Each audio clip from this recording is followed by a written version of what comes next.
Let me jump to this next story. We'll keep the conversation going. Donald Trump warns terrible things are about to happen to the U.S.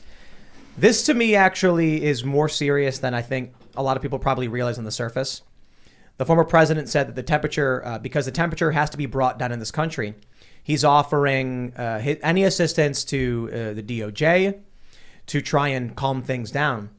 He says if it isn't, terrible things are going to happen.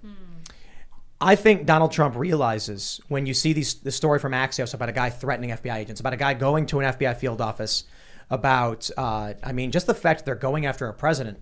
It's not so much that Trump realizes he's in trouble, that they're coming after him, but people are ready to snap in this country. And the left has long been ready to snap. They've been snapping for a while.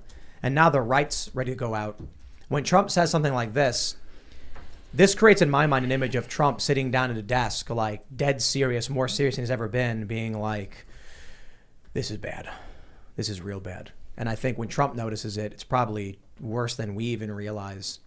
I have to wonder what his Secret Service detail is telling him or the things that he might be seeing. And I think the left's view of this is probably like, Trump's trying to save his own skin, right?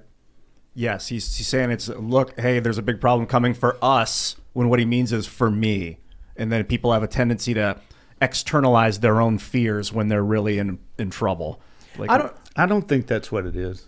I mean, I think he's talking about food shortages. I think he's talking about inflation, that it's all going to get worse, that tensions are high now, but it's going to get much worse. And I think that part of it's going to be, Biden's already announced, we're probably looking at some food shortages. He did that months ago. I mean, it's going to get bad. And then when you start having bread lines in America, you see, I see news reports where all the food banks are now have, 40-50% increase in how many people are lining up for food.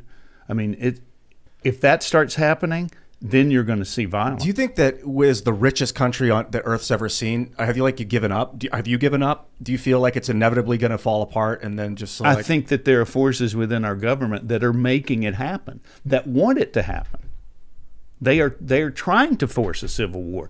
If you accept the premise, like I do, that the left is literally trying to destroy this country. They hate it. They hate the Constitution. They hate the country as founded. They've been teaching our children for decades in school that this is a racist, evil country.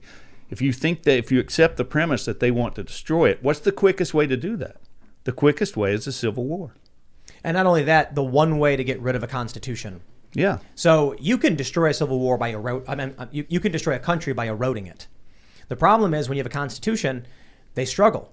100 years on, they've been trying to get rid of the Second Amendment, and boy, it's just not really working out all that well because there's new advancements, new technologies. They keep kind of passing. They have to keep trying to pass new bills. There's active resistance.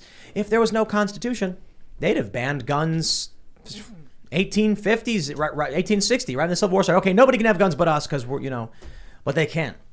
There's one way to get rid of it, and that's having a civil war. So I have to wonder if it's China. As many people speculate, China's influence in this one.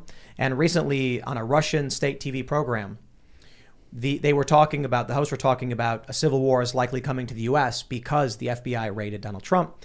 And one of the hosts said, the only question is, which side do we support with weapons? And I think that exemplifies the world.